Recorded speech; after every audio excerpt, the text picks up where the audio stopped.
My listener, कैसे हैं आप सब। उम्मीद करते हैं कि आप सब ठीक होंगे। तो चलिए कहानी को शुरू करते हैं।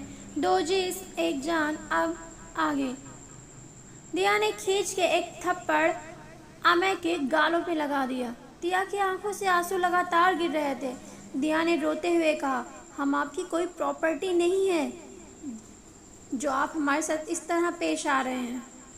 दोबारा हमारे करीब मत आइएगा, समझे आप। और रोते हुए वहाँ से चली गई।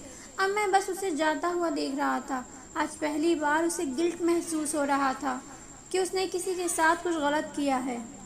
Sport ground. अब मैच को ख़त्म होने में सिर्फ 20 मिनट्स बचे थे। अनिरुद्ध की टीम ने 16 गोल किए थे और करण की टीम ने 12 गोल किए थे। करण चीटिंग कर गोल कर रहा था, लेकिन करण की कोई भी चाल अनिरुद्ध के गेम को आगे कुछ नहीं थी। अनिरुद्ध बॉल लिए आगे बढ़ रहा था, तभी करण उसके बगल में बॉल लेने की कोशिश करते हुए कहा, अरे कैप्टन, आपकी गर्लफ्रेंड नहीं दिखाई दे रही। ये बोल करण ने एक इविल स्माइल पास कर दी।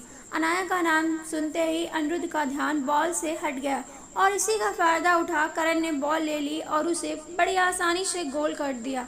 अनिरुद्ध की नज़र पूरे स्टेडियम में अनाया को ढूंढने लगी, लेकिन उसे अनाया नहीं दिखी। अब अनिरुद्ध का ध्यान सिर्फ अनाया पर था और वो मैच को जैसे भूल गया।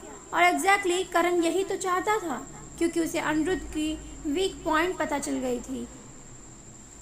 अनिरुद्ध पूरा ब्लैंक हो गया था। करण इसी बात का फायदा उठा गोल पर गोल किए जा रहा था।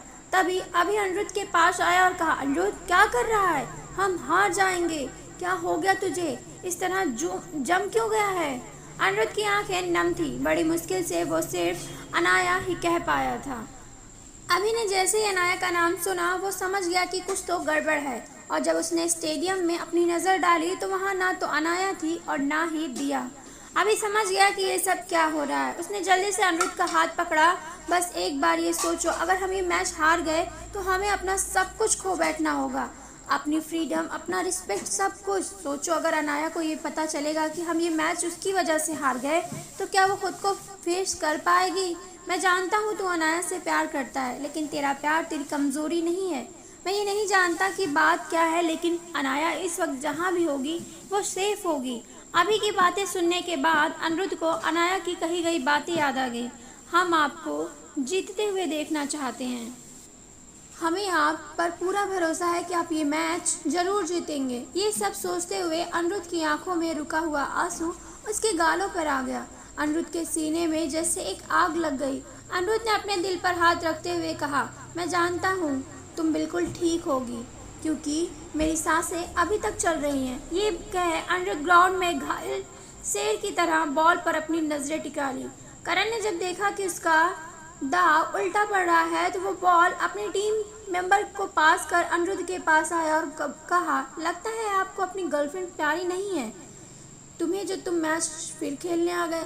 अनिरुद्ध अपनी नज़र बॉल पर टिकाए हुए कहा, मेरे प्यार को अगर एक खरोच भी आई न तो मैं, मेरी कसम, तुम्हें इसी ग्राउंड में जिंदा गाड़ दूंगा। मेरा प्यार मेरी कमज़ोरी नहीं, मेरे अंदर के हैवान को मत जगाओ, वरना पछताओगे कि तुमने अनिरुद्ध सिंह ओबरॉय से आखिर सामना क्यों किया। रूम। चेयर पर बैठी एक लड़की को देखकर लड़के हंसते हुए बोले, यार सच में कितनी हॉट है। अनिरुद्ध ने क्या मस्त माल को अपनी गर्लफ्रेंड बनाया है।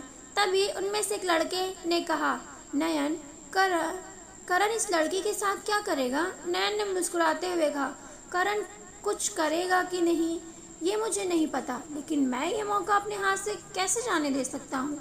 ये बोलते वक्त नयन के चेहरे पर एक घिनौना रंग झलक रहा था।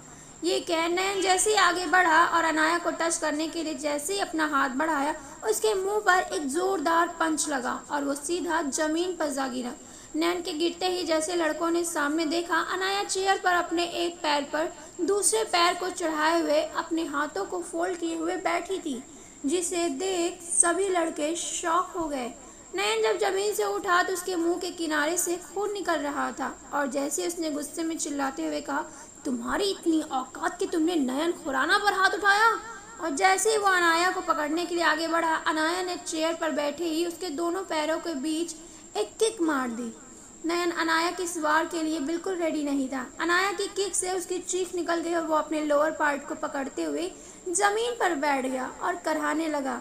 और लड़के जैसे ही आगे बढ़े, अनाया उन्हें देखते हुए मुस्कुराते हुए बोली, अगर तुम लोगों को नामर्द बनना है तो अपने इस दोस्त को ज्वाइन कर सकते हो। अनाया की इस वर्ड को सुन वो लड़के अनाया को शॉक होकर और अपनी आंखें फाड़ देखने लगे। लड़के एक दूसरे को देख वहां से ऐसे गायब हुए जैसे गधे के सर से सींग।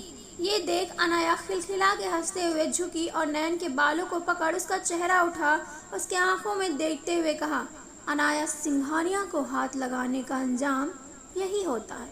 अनाया सिंघानिया से टकराने वाले को किसी लायक नहीं छोड़ती। और वन मोर थिंग, नामर्दानगी मुबारक हो। अनाया के चेहरे पे एक ऐसा एक्सप्रेशन था जिसे देखने के बाद कोई ये नहीं कह सकता कि ये वही अनाया है जो अनिरुद्ध के सामने एक मासूम सी क्यूट सी बच्ची लगती है। अनाया ने नयन को ऐसे जगह मारा था कि नयन बैठा तड़प रहा था। अनाया उठी और अपने हाथों को झाड़ते हुए कहा, कुछ कदम बढ़ाए और रुकी और पीछे मुड़ते हुए कहा, जो